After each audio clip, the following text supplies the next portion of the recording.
from these 2 days. Hey, what's up bro? This is the day 2 of making DIY mic organizer. So guys, update ko lang pala kayo dun sa nagawa nating DIY mic organizer. Ayan, ikakabit na natin siya ngayon.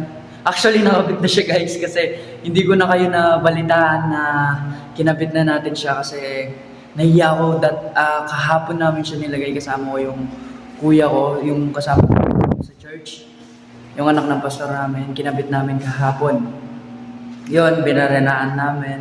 Nahiya ako mag-video eh. Kaya hindi ko na muna siya, sorry guys, pasensya na ako, hindi ko kayo nasama sa journey kung paano natin siya nilagay. Ayun, papakita ko na lang siguro sa inyo kung ano yung mga nangyari.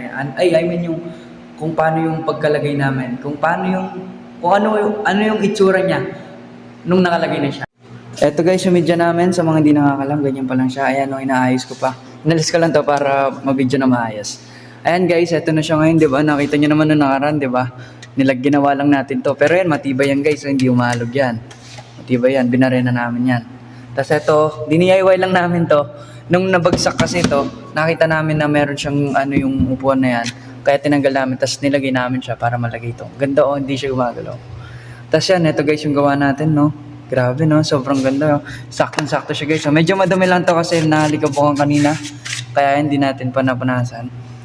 Ayan guys, sobrang sulit lang, oh. Tingnan mo, linis niya. Tingnan guys, oh. Diba? Sobrang lang.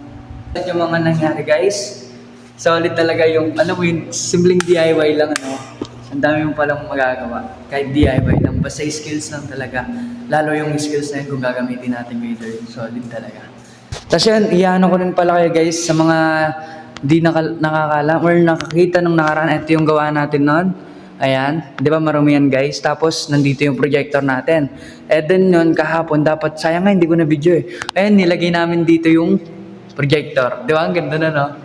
Nandiyan na siya, malinis na. Ayan. Pero yun guys, ang next siguro na gagawin natin, itong speaker na to. Install natin siya dito. Kaya abangan nyo yan. Yung anong part na to?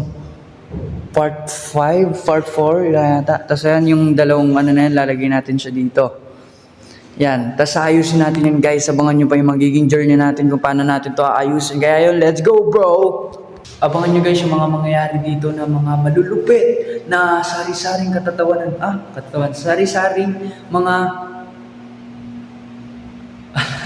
ayan, sari-saring mga gagawin natin ng mga kamangha-mangha na hindi pa nagagawa ng sino man tayo lang yung makakagawa dahil tayo ay unstoppable. Ayun nga, dahil pagkasama natin si Lord, walang imposible. Magagawa natin lahat.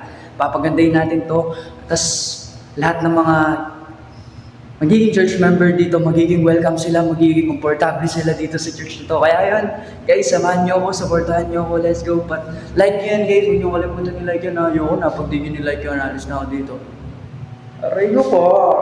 So yun, dito na magwawakas. Hanggang sa muli, paalam boy, aray ko po.